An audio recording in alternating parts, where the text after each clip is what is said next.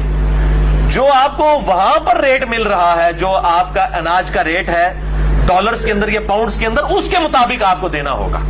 آپ کیلکولیٹ کریں کہ 3 کلو گرام اناج کا ریٹ جو ہے، گندم کا یا جو کا جو ریٹ بنتا ہے، یا کشمش کا، یہ جو بھی آپ دینا چاہیں، اس میں آپشن ہے، جو مرضی آپ دے سکتے ہیں. اگر کوئی امیر آدمی ہو کشمش دے دے، وہ تو ہزاروں میں بن جائے گا. میں اپنی بات کرتا ہوں کہ میں تو مر جانا گوارا کروں گا. میں اگر کسی کو یعنی راشن دے رہا ہوں اور اس کی ویڈیو میں فیس بک پہ چڑھاتا ہوں، تو مجھے بتائیں اس کی عزت نفس کا کیا ہوگا؟ تو پامال کر رہا ہوں. اور اللہ معافی دے اگر میں اس کو پیورلی دکھلاوے کے لیے کر رہا ہوں، تو مسند احمد میں حدیث ہے، جس نے دکھلاوے کے لیے نماز پڑھی اس نے شرک کیا، جس نے دکھلاوے کے لیے صدقہ کیا اس نے شرک کیا، جس نے دکھلاوے کے لیے روزہ رکھا اس نے شرک کیا. یہ تو شرک ہے، ریاکاری شرک اصغر کہا جاتا ہے. اور وہ یاد کریں جو مسلم شریف کی حدیث ہے، قیامت والے دن اللہ تعالیٰ ایک شہید کو، ایک سخی کو اور ایک قرآن کے قاری کو بلائے گا، اور ایک ایک اس پہ کی گئی نعمتیں گنوائے گا. اللہ تعالیٰ فرمائے گا ہاں بھائی تجھے میں نے صحت دی، جوانی دی، تو نے میرے لیے کیا کیا؟ شہید سے اللہ تعالیٰ کہے گا یا اللہ جان ہی تو تھی، دے دی تیرے لیے، اور کیا کرتا؟ سب سے بڑی چیز تو میں یہی دے سکتا تھا. اللہ فرمائے گا تو نے اس لیے جان دی تاکہ لوگ کہیں بڑا بہادر ہے، تو دنیا میں تیری بڑی تعریف ہوئی ہے، میرے ہاں تیرے پاس کوئی اجر نہیں ہے، اوندہ منہ کر کے دوزخ میں. سر یہ صحیح مسلم شریف ہے، مولانا شریف نہیں ہے. اچھا دوسرا، اللہ تعالیٰ بلائے گا قاری کو، تجھے قرآن کا علم دیا، تو نے کیا کیا؟ کہے گا یا اللہ میں لوگوں کو قرآن سکھاتا تھا. اللہ تعالیٰ فرمائے گا کہ تو قرآن اس لیے سکھاتا تھا تجھے کہ بڑا عالم ہے، بڑا قاری ہے، تو بڑی تیری تعریف ہوئی. آج کے دور میں اشتہارات میں تیرے ساتھ لکھا بھی گیا مفسر قرآن، یادگار اسلاف، زبدۃ الاولیاء، پتہ نہیں کہ کچھ اہمی لمحیاں ہوتی ہیں. جا دوزخ میں الٹا منہ کر کے، کوئی اجر نہیں، دنیا میں اجر لے چکا ہے. پھر اللہ تعالیٰ سخی کو بلائے گا، وہ کہے گا یا اللہ میں نے تیری راہ میں اتنا کچھ خرچ کیا، میں نے یعنی آج کے دور میں میں نے تو مسجد میں وضو خانے کے اوپر بھی اپنے نام کی نیم پلیٹ لگوائی تھی کہ یہ ٹوٹیاں فلاں صاحب نے لگوائی ہیں. تو پوچھ سکتا ہے اس مسجد کے نمازیوں سے. تو سر یہ نمازی دھوکہ کھا سکتے ہیں نا. اللہ تو نہیں، مسلم شریف میں حدیث ہے اللہ تعالیٰ تمہاری شکلوں اور مال کو نہیں دیکھتا، دلوں اور اعمال کو دیکھتا ہے. یہ بوتھیوں سے اور یہ اس طریقے سے رونے والی شکلیں بنا کے اور بڑی بڑی پگڑیاں باندھ کے اور تسبیحیں پھیر کے آپ عوام کو دھوکہ دے سکتے ہیں، اللہ کو اس کو بھی اوندہ منہ کر کے دوزخ میں. لہذا سخی کو تو ضرور غور کرنا چاہیے کہیں وہ اپنے عمل کی وجہ سے اپنی نیکی کو برباد ہی نہ کر دیں. ہم کسی کو ایسا کرتا دیکھیں اس پہ فتویٰ نہ لگائیں، کیونکہ قرآن میں اس کے اوپر بھی ترغیب دلائی گی سورۃ البقرہ میں کہ اللہ کی راہ میں اعلانیہ بھی خرچ کرو اور چھپا کے بھی، لیکن پریفر کیا گیا چھپا کے. جو بخاری مسلم دونوں میں حدیث ہے کہ 7 لوگوں کو اللہ کا سایہ، اس کے عرش کا سایہ نصیب ہوگا. ان میں سے ایک شخص وہ ہے جو دائیں ہاتھ سے صدقہ کرے اور بائیں کو خبر نہ ہو. ایک عادل حکمران بھی ہے، ایک وہ ہے جس کا دل مسجد میں اٹک رہا ہو، ایک وہ ہے جو خوف خدا کی وجہ سے روئے، اس کی آنکھوں میں آنسو آ جائے، ایک وہ ہے جسے خوبصورت حسن نسل والی عورت برائی کی طرف مائل کرے اور وہ کہ مجھے اللہ کا خوف مانے ہے. تو اس میں ایک شخص وہ ہے جو دائیں ہاتھ سے صدقہ کرے اور بائیں کو خبر نہ ہو. تو میرا خیال ہے جو اپنا آخرت میں سیو کرنا چاہتا ہے اپنا ثواب، تو اس کو تو حد الامکان بچنا چاہیے. بعض کا جس طرح پرائم منسٹر ہے یا چیف منسٹر ہے، ان بیچاروں کی مجبوری بھی ہے کہ یہ تھوڑا سا فوٹو سیشن کروائے تاکہ عوام کو پتہ چلے واقعی دے رہے، خالی کہانیاں نہیں کرا رہے. کیونکہ یہ جو مرضی کہنا، ان لوگوں کی جو کریڈیبلٹی اتنی لوز ہو چکی ہوئی ہے کہ لوگ ایون فوٹو سیشن دیکھ کے بھی ماننے کے لیے تیار نہیں ہے. وہ کہیں گے انہوں نے اپنے کو دیا اور یہ وقتی طور پہ پکڑایا، بعد میں واپس لے لیا ہوگا. یہ آپ دیکھ لیں، یعنی اس لیول تک بد اعتمادی ہے ہماری عوام کی اپنے حکمرانوں کے اوپر. تو اس کے لیے ان کو کروانا پڑ جاتا ہے. میرا خیال ہے یہ نہ کروائیں، اللہ سے اجر لینا ہے تو یہ کام نہ کریں. اچھا ایک اور مسئلہ بھی آج کل ہے، وہ کراچی میں ایک شیعہ تنظیم ہے، انہوں نے نام لیے بغیر کیونکہ ہم بالکل اسپیسیفک نہیں، تو انہوں نے کافی اچھا ایک کام NGO بنائی ہوئی ہے لوگوں کو، غریبوں کو راشن تقسیم کرنے کی. وہ 2 بریلوی مولانا حضرات تھے یا داڑیوں والے تھے کو پریکٹسنگ، وہ چلے گئے. انہوں نے کہا باقی صاحب کے پاس تو ہم جاتے ہیں کچھ نہیں ملا، آپ پہلے ہیں جنہوں نے واقعی ہمیں کچھ راشن دیا ہے. تو انہوں نے ان کی ویڈیو بنا لی یہ بتانے کے لیے کہ ہم واقعی کام کر رہے ہیں. اور وہ ظاہر جسٹیفائی ہے. دیکھیں جو این جی اوز ہیں نا انہوں نے آپ سے چندہ لینا ہے. وہ اگر ویڈیو بنائیں گے, اب عیدی والے ویڈیو بنائیں گے, شوکت خانم والے, الخدمت والے جو جماعت اسلامی کی ہے, یہ ویڈیو بنائیں گے تو آپ کو قائل کریں گے نا کہ آپ ان کو چندہ دیں. لیکن گورنمنٹ کو تو ویڈیو بنانے کی ضرورت نہیں ہے نا. گورنمنٹ نے تو آپ کی چمڑی اتار کے بھی آپ کا پیٹرول میں سے 1 لیٹر کے اوپر 50 روپے ٹیکس کاٹ لینا. تو گورنمنٹ کو نہیں کرنا چاہیے, لیکن این جی اوز نے تو آپ کو قائل کرنا ہے کہ ہم لگا رہے ہیں تو ہمیں دیں. ٹھیک ہے, ان کا تو حق بنتا ہے. تو انہوں نے ویڈیو بنائی ہے, وہ ویڈیو جیسی نیٹ پہ آئی, وہ ان کے فرقے کے بڑے مولانا حضرات نے وہ دیکھ لی. انہوں نے کہا جناب یہ تو کھانا ہی حرام ہے, تو دوسرا فرقہ ہے. پھر کچھ دیر بعد ہی ان کی اپنی ویڈیو آ گئی نیٹ کے اوپر, بڑی معصوم سی شکل بنا کے کہ ہمیں بڑے علماء نے بتایا. علماء تانوں پٹھی گلے پڑھان گے, تانوں آپے اور ٹھڈ بھر کے کھاندے نے, تانوں بھوکا مارن گے. اچھا, تو ہمیں پتہ چلا ہے ہم آندہ سے وہ ہم نے اس کو رزق کو استعمال بھی نہیں کیا. اچھا, میں کہتا ہوں یہ اپنے انہی علماء سے پوچھیں کہ وہ ہمیں قرآن پہ حلف رکھ کے دیں کہ وہ جو ان کے چندہ باکس میں چندہ ڈلتا ہے وہ صرف ان کے فرقے کے لوگوں کا ہوتا ہے, یا ان کو جو زکات اور صدقات دینے آتے ہیں وہ پہلے ریکنفرم کرتے ہیں یہ ہمارے فرقے کا ہے, اور صرف فرقے کا نہیں, اس کے بعد یہ بھی کنفرم کرتے ہیں کہ یہ حرام کا ہے یا حلال کا ہے. میں تک نہ, خود سارے حرام خور ہیں ان کے بقول. یہ تو کہتے ہیں دوسرے فرقے کا ہوا تو اس کا مال لگانا حرام, کوئی بینک کی نوکری کر رہا ہے اس کا مال لینا حرام, کوئی سودی کاروبار کر رہا ہے. ٹھیک ہے, بالکل ٹھیک ہے, ہم بھی کہتے ہیں کہ سودی کاروبار والے کا نہ لے. کبھی انہوں نے پوچھا؟ اگر آپ کہتے ہیں نہیں پوچھتے ہیں تو سر آپ کوئی بندہ دے کے 1 لاکھ کا چیک دے کے بھیجیں کسی مفتی اعظم کو, تو آپ دیکھیں وہاں کیا ہوتا ہے. اچھا, بعض جو ہے نا وہ اپنے علماء کے پیروں کے واقعات سناتے ہیں. جی میرے بیٹھے ہیں جی بندہ 5 لاکھ کا چیک لے کے آیا, این جناب مفتی صاحب نے کیا رکھ, وہ بھائی 5 لاکھ وہ تو کیا ہوتا ہے, روزہ 5 لاکھ خرچ کرتا ہے, ادھر سے 5 روپے انہوں نے سوٹ دیتے ہیں. وہ سوٹنے کا مطلب ہے 50 لاکھ لے ایک یہ مطلب. دوسرا یہ مطلب ہے کہ تیرا 5 مہینے کا لینا ہے, میں تو کروڑوں پڑے ہوئے ہیں. وہ اس کے ذریعے نا اعتماد بٹھاتے ہیں. اب جس کے 5 واپس ہوئے نا وہیں پر 10 لے کے آئے گا کہ حضرت صاحب تو بالکل بے پرواہ ہے. حالانکہ یہ نہیں نظر آتا کہ حضرت صاحب سے پوچھا جائے کہ حضرت صاحب آپ کی تنخواہ کتنی ہے. امام مسجد ہوں گے تو 10,000, خطیب ہوں گے تو 25,000. تو انہوں نے تو ہونڈا سیوک رکھی ہوئی ہے, ساتھ ڈرائیور بھی رکھا ہوا ہے, اور ان کے جو آپ کپڑے دیکھیں گے تو وہ سادہ نہیں آپ کو نظر آئیں گے. اور گرمیوں میں وہ ناردرن ایریا میں اپنی گرمیاں گزارنے بھی جاتے ہیں. تو وہ کہاں سے میٹ ہو رہا ہے؟ آپ کے چندوں سے. تو یہ بڑے ہوشیار ہوتے ہیں, ان کی ایکٹنگ کمال ہے. میں کہتا ہوں جی یہ دانش کی موت کو پیچھے چھوڑتے ہیں, سیدھی سی بات ہے. اور دیکھ رہے ہیں لوگوں کو رلانے میں کامیاب ہے یہ. تو یہ انہوں نے اس طریقے سے جو ریاکاری والا عنصر شروع کیا بیچ میں, یہ بالکل غلط ہے. سورۃ البقرہ میں اللہ تعالیٰ نے, آپ سورۃ البقرہ کے بالکل اینڈ پہ چلے جائیں نا, تو انفاق فی سبیل اللہ یعنی اللہ کی راہ میں خرچ کرنا, اس کے اوپر اتنا زیادہ زور ہے. یعنی مسلسل 2-3 رکوعوں کے اندر سورۃ البقرہ آیت نمبر ہے 274, الذین ينفقون اموالهم باللیل والنہار, وہ لوگ اہل ایمان کی اللہ نے نشانی بتائی ہے جو اللہ کی راہ میں مال خرچ کرتے ہیں رات میں بھی اور دن میں بھی, سرا وعلانیہ, چھپا کر بھی اور اعلانیہ بھی. فلہم اجرہم عند ربہم, ایسے لوگوں کا اللہ کے حضور اجر پکا ہے. ولا خوف علیہم ولا هم یحزنون, ایسے لوگوں کو قیامت والے دن نہ کوئی خوف ہوگا نہ کوئی غم. اس کے بعد سود کے بارے میں آیات ہیں کہ اللہ نے اس کو حرام کیا ہے, اور پھر اللہ تعالیٰ نے اس چیز کو ایڈریس کیا ہے کہ اے اہل ایمان, تم جو اپنی نیکی ہے اس کو لوگوں پر احسان جتا کر ختم نہ کر دو. یہ ہے آیت نمبر 264, یا ایھا الذین آمنوا لا تبطلوا صدقاتکم بالمن والاذی, اے اہل ایمان باطل نہ کر لو اپنا اللہ کی راہ میں خرچ کرنا بالمن والاذی, احسان جتا کر اور کسی کو اذیت دے کے. اذیت یہ ہے کہ دینے کے بعد کہ میں نے اس وقت تیرا یہ کیا تھا نا.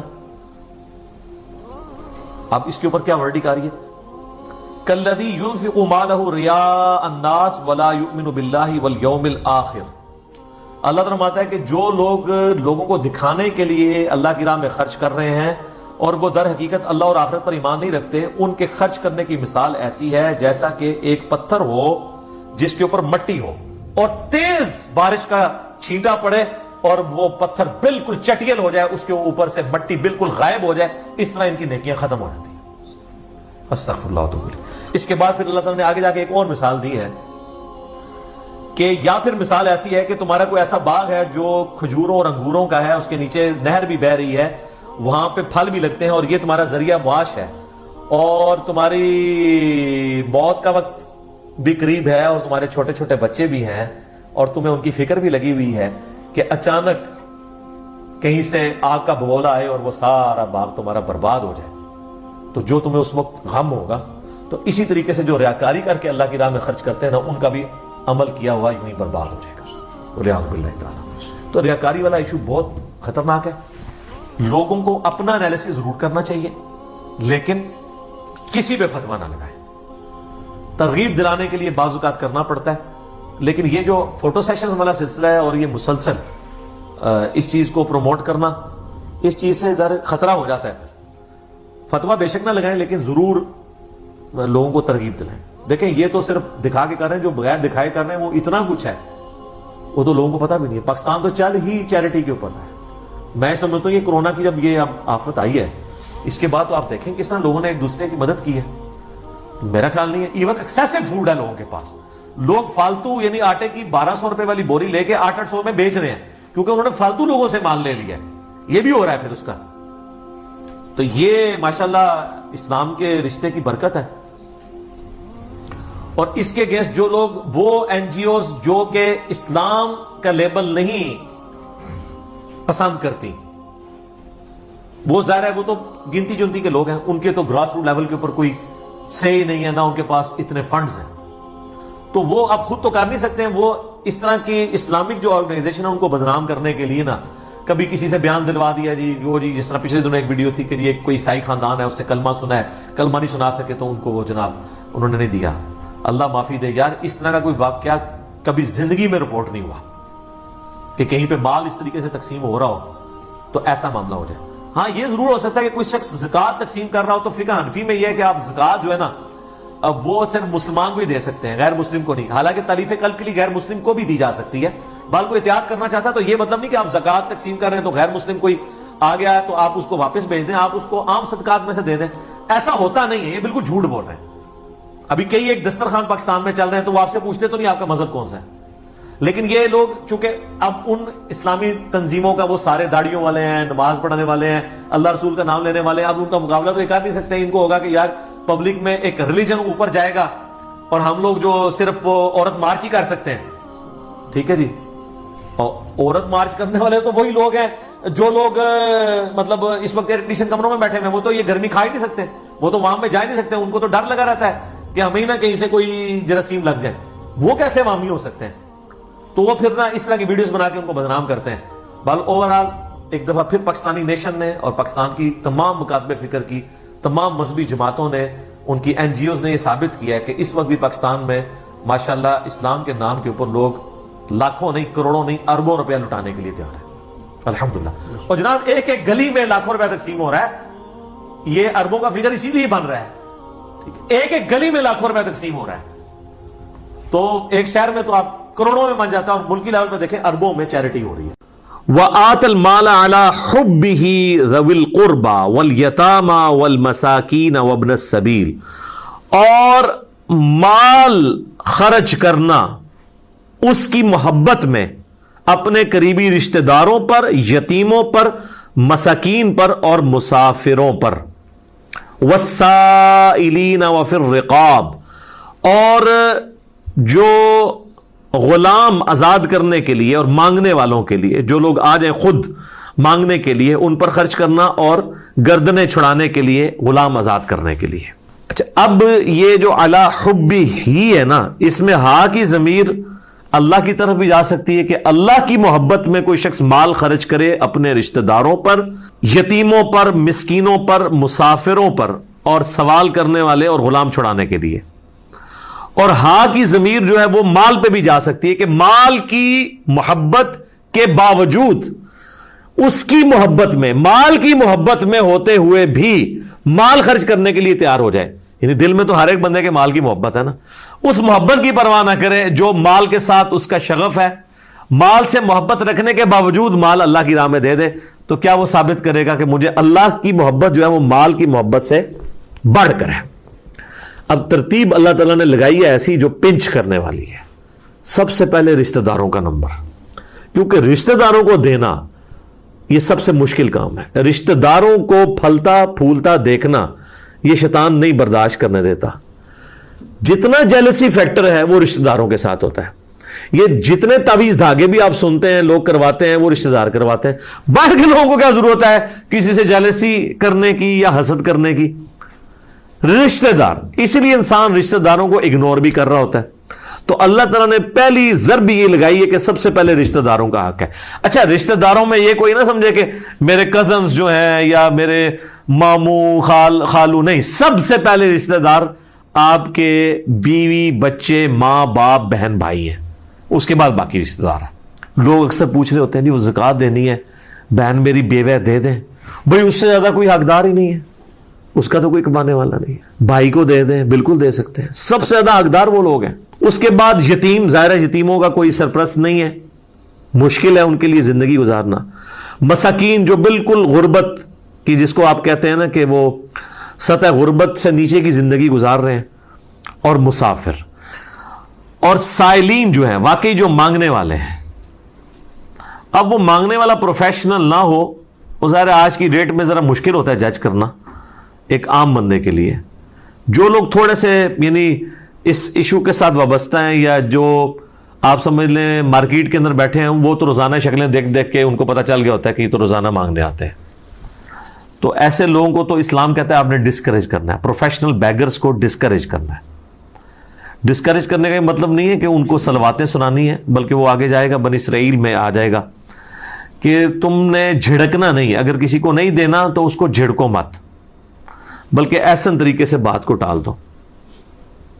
کوئی شخص کہتا ہے روٹی کھانی ہے تو روٹی کھلا دیں اس کو، بجائے روٹی کے پیسے دینے کے، تاکہ کم از کم یہ کنفرم ہو جائے کہ اس نے روٹی کھانے کے لیے مانگے.